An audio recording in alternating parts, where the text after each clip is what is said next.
before we met, I thought like Tyrion was this like ingenious character that you concocted.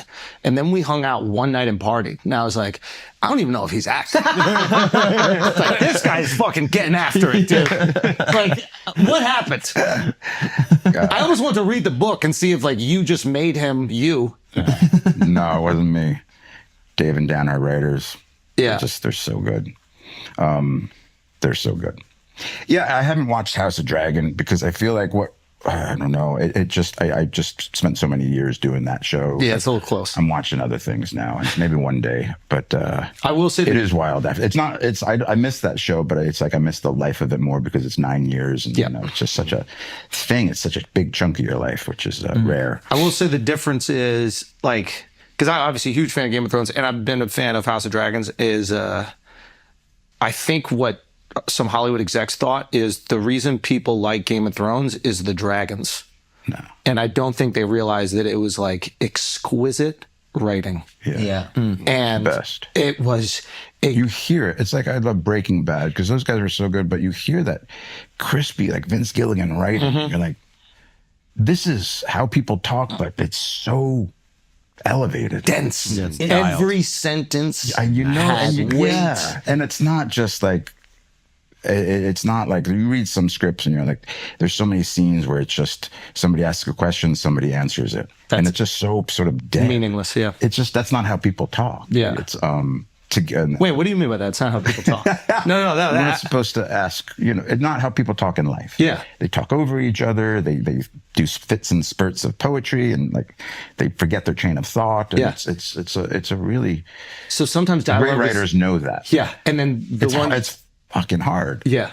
To make it look natural. But like, that's the thing. It's, who was I? John Goodman. I heard I think it was a podcast. There we go. John Goodman talking about that, like the Coen brothers. Yeah. Like, it's so good and so fresh. You feel like those guys are just improving. Yeah. But no, it's written, every line they're just faithful to. Yeah. And Like you said Shakespeare. Breaking Bad. You go outside the lines and it's like, it falls apart if it's a really good script. You know, if you, the sweater will become unthreaded and you'll lose it. But you stick to those lines. And I remember watching Game of Thrones, like there was certain lines that I remember almost like rap lyrics. The chaos is a ladder.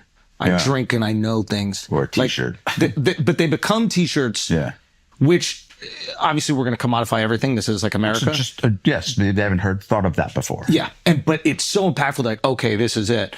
And that's what I was going to say. Like Breaking Bad, maybe the best show ever. I love it. But I remember I Am the Danger. I remember that one thing. I'm the one who knocks. I'm the one who knocks. Yeah. It's amazing. Or come on. For Game of Thrones, you get a few of those every season.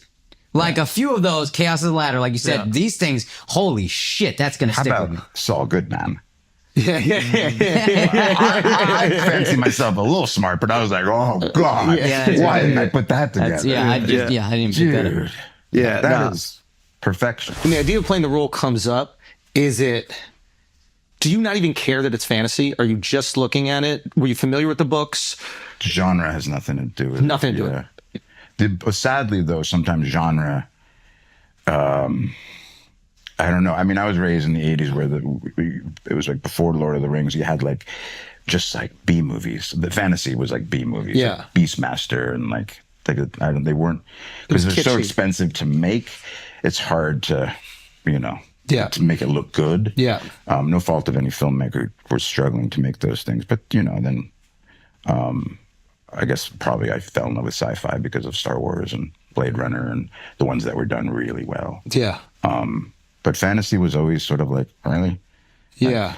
I mean, we had Jim Henson, like Dark Crystal, which was really cool when I was a kid, but everybody sort of shied away from it because it was a certain thing and it wasn't elevated enough.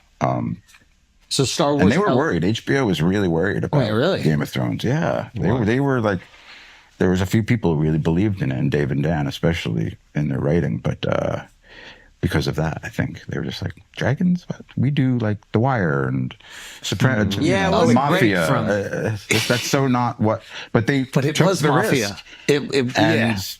With great risk comes great reward. Yes. In every day. And I wish people did it more because then we have knockoffs and sequels, and it's like it's kind of missing that risk.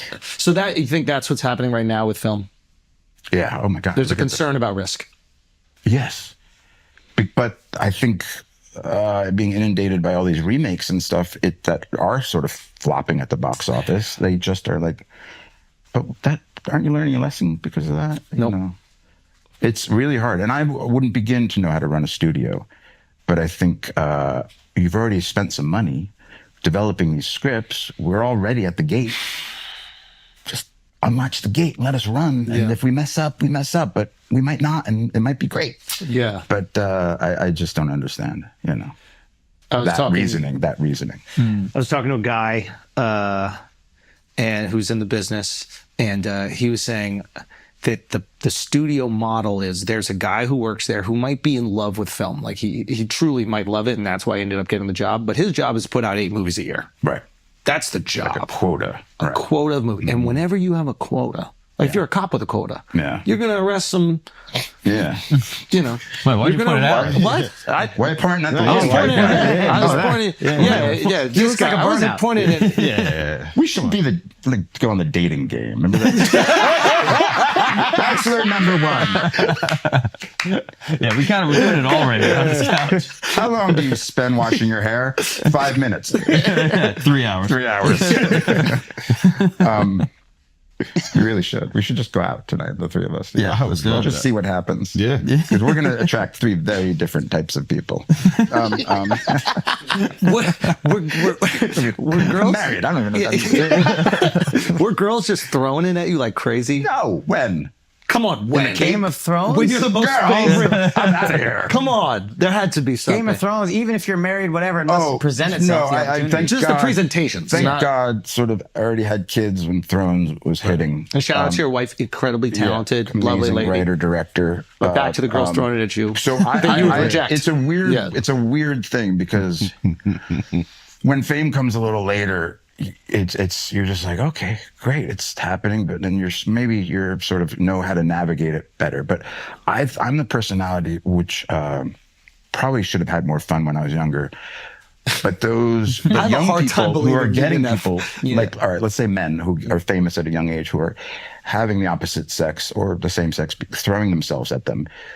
How would you ever trust that? How do you? I mean, how do you trust that?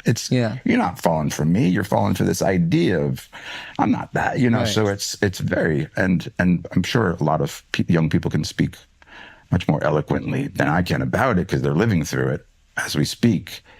But yeah, that would be, and I'd see the young people on Thrones, which is huge. We go to Spain and. There'd be people in the lobby like, hello. What do you want to do? And it was just like, wow, that must be very.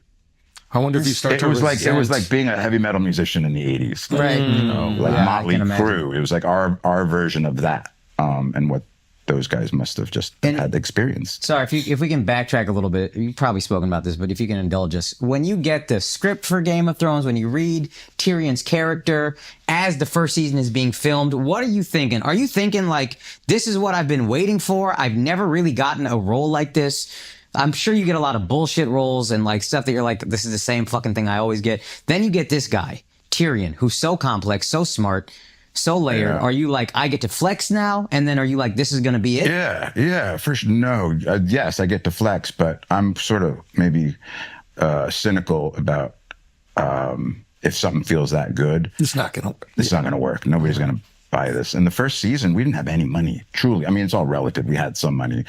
But even at the end, if you visit our base camp, our trailers were the same as they were in the first season. It was really, and I think that's what made the spirit of all of us come together so well. And the crew, we roughed it, man.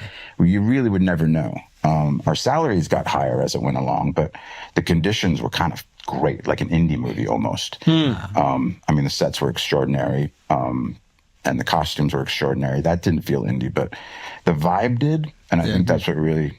But to answer your question, no, I was kind of cynical. Like, this is great. Nobody's going to go for it. It's weird. After the first season, did they start expanding your role? Do you think that they saw something special? And I don't know if you start expanding it, but they definitely started. What happens in TV, they start to write for the actor. They gear it to your strengths and challenge your weaknesses. You know. Oh, like, so what did they try to challenge for you? Oh shit! I set myself up. Yeah, this is fun. He's like my ability to act good. I don't think. No, I told them, you know, I knew David Benioff a little bit, and I got to know Dan, thankfully, who now are two of my close friends. We were also the only Americans on that show. Yeah. I mean, some of the producers were American, but I was the only American cast member. Momoa was American. He was on for the first season. That was a fun season. But so we sort of just got like houses, and everybody else would sort of commute back and forth to London. So the three of us sort of spent a lot of time together, right? Being like sort of missing our families and being, you know, the Americans abroad. But they definitely started, you could feel them warming up and making you sort of become synonymous. So they start to understand you and how you're going to play this character, and then they ride towards that. Yeah, I think so. Yeah, I mean, they had the long game in their mind the whole time. The map of the whole thing was exquisite. But I just wanted to not be a fantasy dwarf. I wanted to like not to be crass, but I wanted to have a dick. Yeah. You know what I mean? Like, and that's so like, it's like, you know, when clinically what you are has become sort of poached by the fantasy world as a term for somebody who's not human. Yeah. Like a gnome or an ogre or whatever else. There's a fairy, pixie, leprechaun, elf, everything, dwarf. No, that one's real. That one's actually a thing. There's no gnomes in the world, but that's a thing. So, but therefore, when you do that, you're clipping your balls. You got all kinds of fantastical things: dragons, unicorns, dwarves. Yeah, you're just clipped. And I was like, I can't be clipped, guys. I can't be clipped. Akash has a, and they do that with not just people my size. That's what they do that with. Nationality. You know, we got to be careful. Who do they do? Who? Oh, throughout the town.